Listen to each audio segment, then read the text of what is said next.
नमस्कार दोस्तों, कहानी बुक समीक्षा श्रृंखला में चर्चा मुंशी प्रेमचंद द्वारा लिखा गया महाकाव्य गोदान की।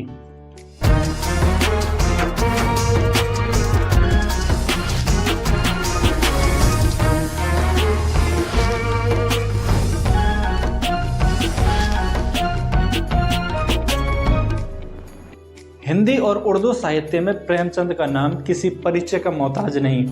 जिस प्रकार उन्होंने भारतीय समाज के गरीब, दबे कुचले किसान और मजदूर वर्ग की हीन और दयनीय दशा का सजीव चित्रण प्रस्तुत किया, उसकी मिसाल कम ही मिलती है। गोदान भी किसान वर्ग के माध्यम से भारतीय समाज जीती जागती तस्वीर प्रस्तुत करता है। भारत के निम्न वर्ग की सभी तत्कालीन समस्याओं, आर्थिक तंगी, महाजनों के बढ़ते कर्ज का बोझ और सामाजिक कुरीतियों की बेड़ियों में जकड़े समाज के हर पहलू पर बारीकी से रोशनी डालता है। लेखक प्रेमचंद ने कहानी को एक गरीब किसान होरी के माध्यम से कहने का प्रयास किया है।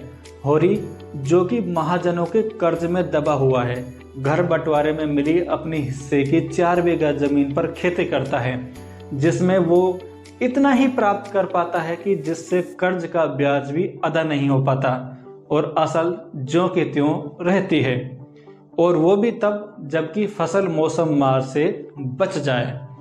होरी का हमेशा से सपना रहा है कि घर में एक गाय आ जाए, जिससे के लिए वह हर मुमकिन कोशिश करता है और किसी तरह एक गाय उधार पैसों पर ले आता है।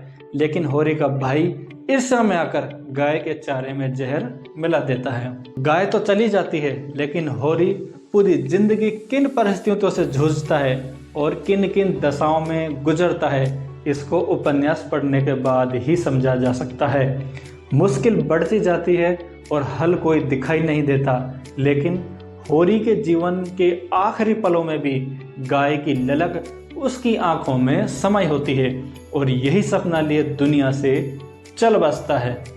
जहां लेखक ने निचले वर्ग की दीन दशा और निर्धनता का वर्णन किया है, वहीं उनकी मानसिक दशा और आचरण को भी न्याय संगत रूप में पेश किया है। लेखक के ने हर एक पहलू को उजागर करने के लिए ग्रामीण जीवन और उच्च शहरी जीवन का तुलनात्मक चित्र प्रस्तुत किया है। खान पान, रहन सहन, वेशभूषा, आय व्यय, यहाँ तक कि बातचीत में भी निम्न ग्रामीण वर्ग और उच्च वर्गों के संपन्न शहरी जीवन के बीच की खाई को दिखाने का प्रयास किया गया है। गरीब किसान मजदूर को रात दिन की मेहनत के बाद 2 वक्त की रोटी भी मयस्सर नहीं होती, जबकि अमीरों की महफिल में 1000 रुपए इस शर्त पर लगा दिए जाते हैं कि संपादक जी की जो शराब नहीं पीते, उनको मिस मालती शराब पिलाकर दिखाए। गांव में 8 आने की मजदूरी मिलना गनीमत थी, जिससे घर का पूरा खर्च चलता, लेकिन मेहता जी महीने का 1000 कमा कर भी खर्च का पूरा नहीं कर पाते थे। जहां गांव के लोगों की बातों में विषय गाय बैल से लेकर खेती बाड़ी तक या उड़ती हुई अफवाहों से लेकर गांव के किसी लड़का या लड़की के चाल चलन तक सीमित थे, वहीं धनाढ्यों में दर्शन, साहित्य, कला, राजनीति, देश दुनिया के सभी बातचीत के विषय थे।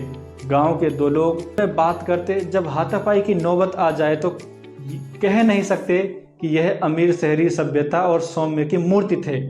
2 विपरीत विचारों वाले व्यक्तियों को घंटों बच्चे लंबी वार्तालाप में भी शिष्टता से कमी नहीं आती थी। उपन्यास में तत्कालीन महाजनों की दुष्टता को भी प्रमुखता से उभारा गया है। किसी आदमी ने अगर एक बार कर्ज ले लिया तो सारी जिंदगी भी उसके ब्याज से मुक्त नहीं हो सकता था। होरी द्वारा दाता दीन से ब्याज के लिए गए 30 रुपए कब 30 से 200 बन जाते हैं, पता नहीं चलता। लेखक ने सामाजिक कुरीतियों और जातिवाद पर भी कठोर प्रहार किया है।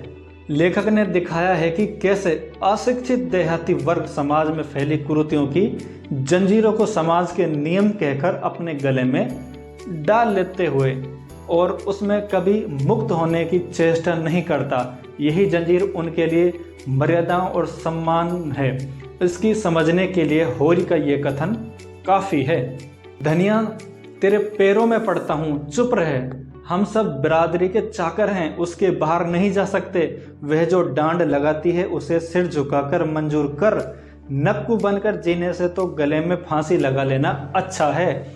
आज मर जाएं तो बिरादरी ही तो है इस मिट्टी को पार लगाएगी, बिरादरी ही तारेगी तो बिरादरी के पंच। मुझे अपने जवान बेटे का मुंह देखना नसीब न हो। अगर मेरे पास खलिहान के अनाज के सिवा कोई और चीज हो, मैं बिरादरी में दगा न करूंगा। पंचों को मेरे बाल बच्चों पर दया आए तो उनकी कुछ परवरिश करे, नहीं तो मुझे उनकी आज्ञा पालनी है। जाति के नाम पर फैली हुई छुआछूत का शोषित समाज को एहसास तक नहीं। कथित उच्च वर्णों द्वारा जाति के नाम पर निर्धारित किए गए अमानवीय विभाजन को निम्न छातियों ने अपनी हद समझ लिया है और इस धर्म और प्रकृति का नियम समझकर इसी पर संतुष्ट हैं। अगर एक जगह अत्याचार पर निम्न जाति का आक्रोश फूटता भी दिखाई पड़ता है, वाह वाह पंडित, खूब न्याय करते हो। तुम्हारी लड़की किसी चमार के साथ निकल गई होती और तुम इसी तरह की बात करते तो देखती हम चमार हैं इसलिए हमारी कोई इज्जत नहीं, हम सीलिया को अकेले न ले जाएंगे, उनके साथ माता दीन को भी ले जाएंगे जिसने उसकी इज्जत बिगाड़ी है। तुम बड़े नेमी धर्मी हो, उसके साथ सोओगे लेकिन उसके हाथ का पानी ना पियोगे। यही चुड़ैल है कि सब सहती है, मैं तो ऐसे आदमी को माहुर ना देती। उपन्यास की भाषा अत्यंत सरल है, बनावट का नाम निशान नहीं। लेखक ने कठिन शब्दों के उपयोग से कहानी को बोझिल नहीं बनाया, बल्कि बिल्कुल सादा अंदाज में अपनी बात को साफ साफ दिया है। भाषा से भी अधिक रोचक इसकी संवाद शैली है, जो देहाती जीवन को पूरी तरह चित्रित करती है। शब्द जायदाद के लिए जयजाद, मर्यादा के लिए मर्जाद, मर्दानगी के लिए मर्दूमी जैसे अनेक शब्द हैं जो ग्रामीण लोगों के संवाद में प्रयुक्त होते हैं, जिनसे साक्षात यथार्थ के दर्शन हो जाते हैं। लेखक ने प्रेमचंद ने उपन्यास के माध्यम से भारतीय समाज और विशेष रूप से तत्कालीन भारतीय समाज की बोलती तस्वीर प्रस्तुत की, जिसमें हर पहलू पूरी तरह स्पष्ट दिखाई देता है। लेखक ने इस कार्य में पूरी सफलता प्राप्त की।